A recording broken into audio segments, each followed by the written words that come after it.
Pulau Bungin, dijuluki sebagai pulau terpadat di dunia, dan terletak di Pulau Sumbawa, Provinsi Nusa Tenggara Barat. Dengan luas mencapai 8,5 hektar, pulau ini mayoritas dihuni oleh suku Bajo, yang telah ada di pulau tersebut sejak 200 tahun yang lalu. Keunikan dari pulau ini, memang menjadi daya tarik bagi para wisatawan. Biasanya sebuah pulau, akan memiliki garis pantai di tepian, dan umumnya memiliki pemandangan pepohonan yang hijau. Namun, berbeda dari Pulau Bungin, di mana pulau ini tidak memiliki pantai atau pasir. Setiap jengkal tanah yang ada di pulau ini, dibangun rumah-rumah warga yang saling berdekatan satu sama lain. Rumah-rumah tersebut, dibangun di atas tanah dan karang, yang menjadi penopang seluruh bangunan yang ada di pulau tersebut. Dengan keadaan tersebut, jika mengunjungi pulau ini, maka suasana yang dirasakan mirip seperti pemukiman padat penduduk. Di sepanjang jalan pulau, akan terlihat deretan rumah yang saling berhimpitan, dan hanya menyisakan satu celah sebagai jalan kecil di antara dua rumah. Kepadatan penduduk inilah, yang menyebabkan Pulau Bungin tidak memiliki garis pantai, karena di tepi pulaunya juga telah dibangun rumah-rumah warga. Dalam bahasa suku Bajo, Bungin sendiri memiliki arti gundukan pasir putih.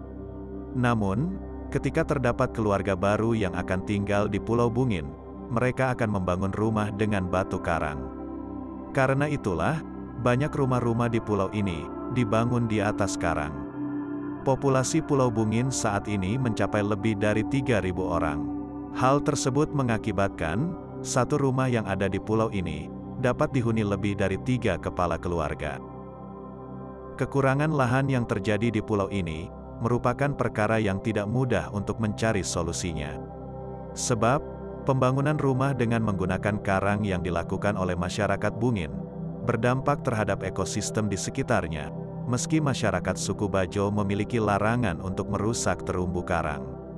Namun, karena populasi yang terus meningkat, mengakibatkan kebutuhan lahan pun semakin membesar. Jika sebelumnya pembangunan dasar rumah hanya menggunakan karang-karang mati, namun saat ini, karang-karang hidup juga digunakan sebagai kebutuhan perluasan pulau. Di Pulau Bungin, terdapat satu-satunya lahan kosong yang biasa digunakan anak-anak dan warga untuk bermain, serta melakukan aktivitas lain.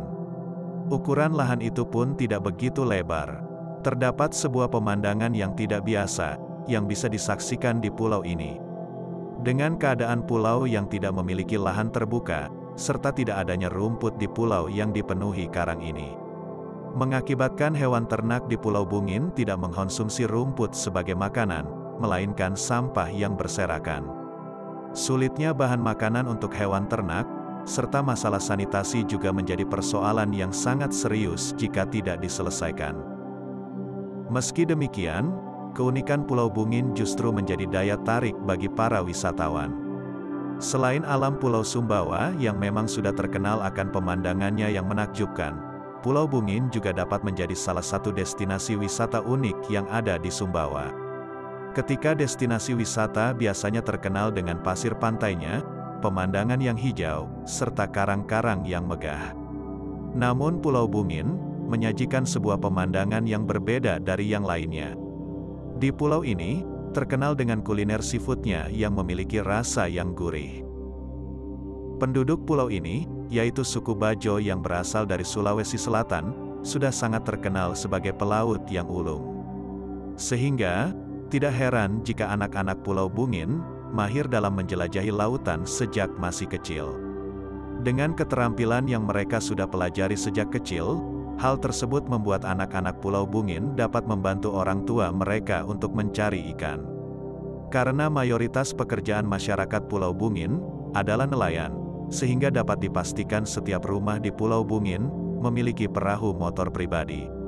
Kendaraan inilah yang juga digunakan warga untuk mencari ikan dan menangkap lobster. Suku Bajo yang hidup di pulau ini memiliki keterikatan terhadap tanah kelahiran mereka. Sehingga, jarang dari mereka yang hidup merantau dan jauh dari tanah kelahirannya.